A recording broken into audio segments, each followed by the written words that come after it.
Hello guys, and welcome back. It's been a long time since I updated you guys or posted new videos, but hey, it's been a lot of things happened. But I'm excited to be back, responding to most of the questions which y'all asked on the video which has the most views. That has to do with the Google Translation API using React and Next.js. So I went through the comments, read, and decided to make it easy for y'all guys. So I have created an npm package which you just have to install, use a few hooks which I wrote, and you'll be able to achieve the same result. So follow along as I walk you through the process of integrating Google Translate API and customizing it in your React app. Thanks again for watching, and don't forget to like and subscribe. So we are going to integrate the Translate API into our React app.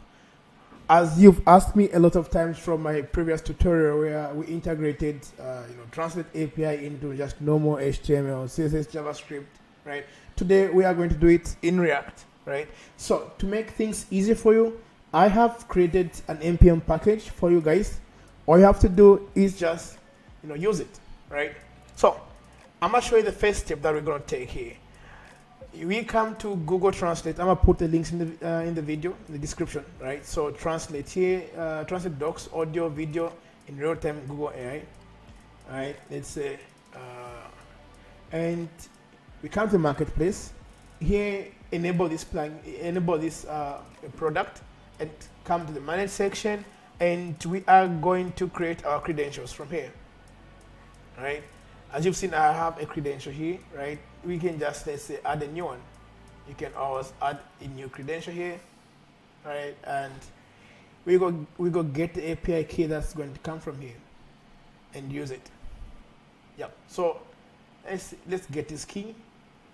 And now we come to our VS Code. The first thing we're gonna do, let's create our React app. It's gonna take a little bit of time, so I'll fast forward it.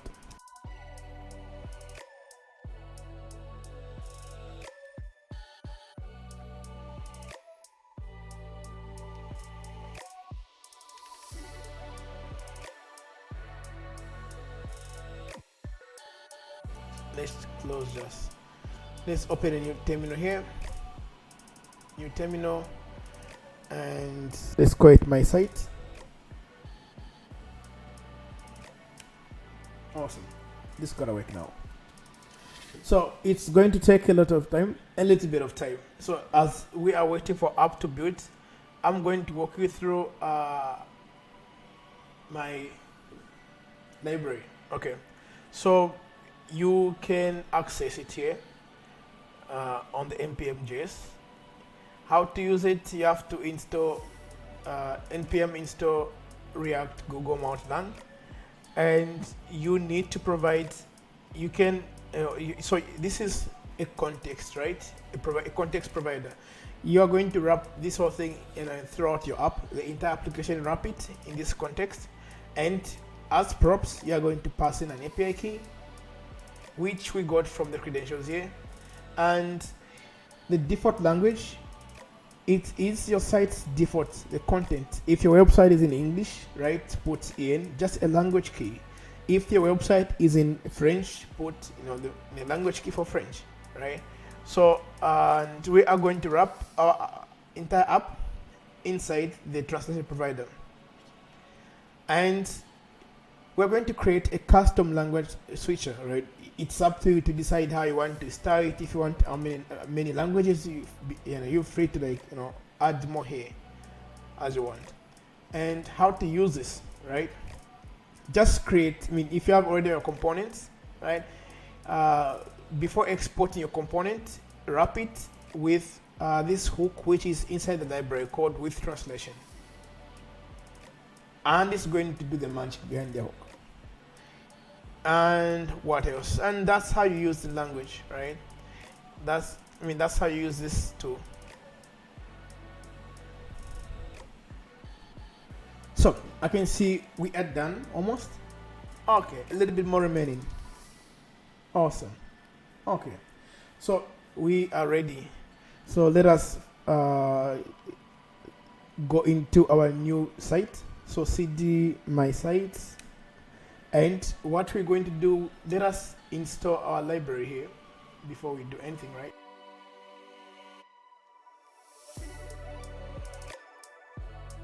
Awesome. So that's been installed. So we come to our platform, to our website here. We are going to create a new file, and it will be an environment variable. So .env, and let us add our translation key, right? So awesome. Now that we have our key here, we can go ahead and let's see first of all if the app runs, right? So let's say npm start.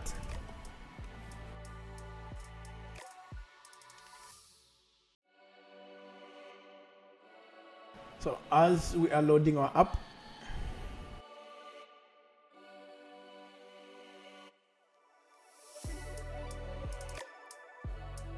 the next thing we're going to do, let's customize this app a little bit. And what we want to do is, let us remove everything here and just have, let's say, kind of like a good setup, right, for the app. If we come to the package here, it says you have to wrap the provider throughout your entire app, and this is how you use it, right? So let us go ahead and create, let's say, let us create a file. We call it custom lang switcher.js, and we are going to add this code here.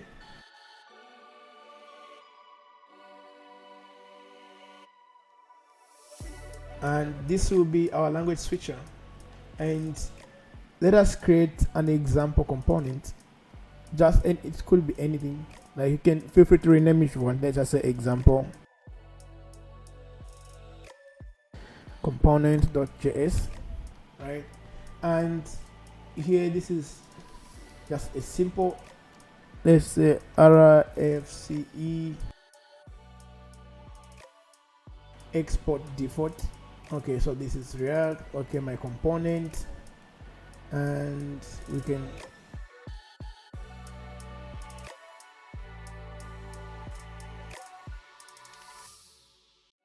add some more tags if you want. Coding for bread. That's what we do here. We're coding for bread. Awesome. So we have our example component, but in order for us to use this plugin, remember, we have to wrap our component inside a hook code with translation, right?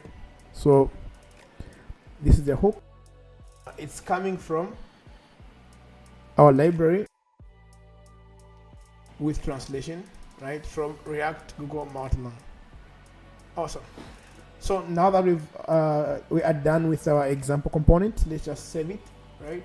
So we have two things. We have our component and we have our language switcher. And for our language switcher, what you have to do, all you have to do is import a hook for setting a language, right, for switching. So from React Google multilingual, use translation. Okay, and then set the default language here. And you can style it or add more languages, or let us add Polish also, because we're in Poland. And the next thing that we could do here is, so now let us go ahead and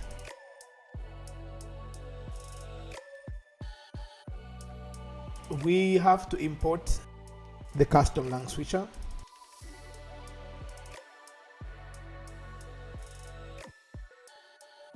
And we also have to import our example component. And now, we can as well wrap our app from here. It depends on how you want to use the context and how your logic is flowing in your app, right?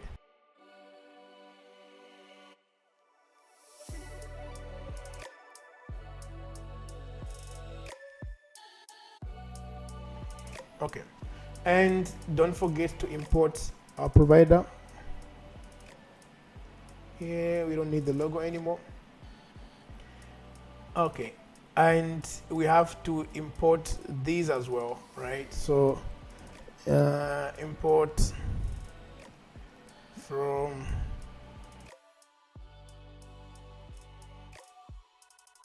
let's import our example component.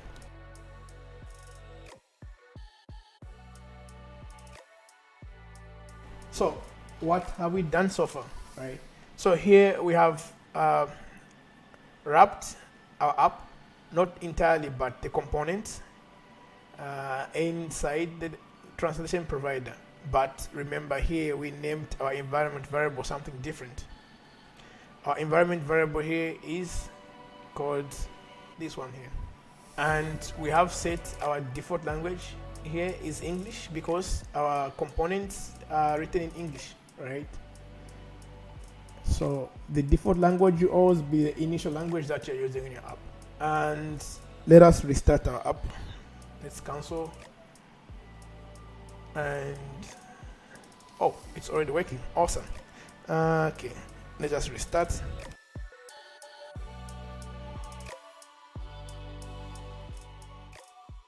We're able to switch from one language to another, as you've seen. This is Polish, right? So this is how you use this library which I created. Remember, it's so simple, right? So depending on your architecture for the application, the app architecture, if you want, you can as well do this. I mean, if you in here, like you can as well just wrap your app somewhere on a higher level here. But I don't think it would be necessary to wrap it here. But let me just show that it will work still even if you wrap it here, right? And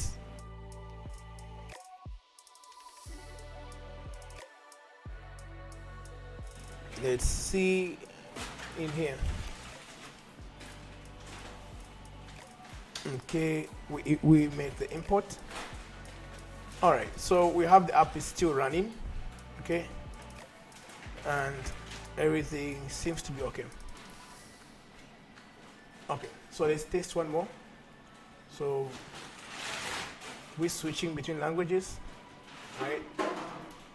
And everything seems to be working okay. So there you have it, guys. This is how we go about it. And remember, this is where the library is. Feel free to, okay. So feel free to use it to contribute and let me know if you have any issues. And yeah, thanks. So there you have it again. I've demonstrated how to use the library which I wrote. I hope it will be useful for you. If you have any questions, feel free to write. And also, if you have some suggestions on how to improve it better, we can make this a package to become heavy and also better. I will also create another library for Angular, and also I'm trying to find an easier way of implementing this solution without really going through the whole process of getting API keys, so that it can just be as free and easy as possible. So thanks again, guys, and see you.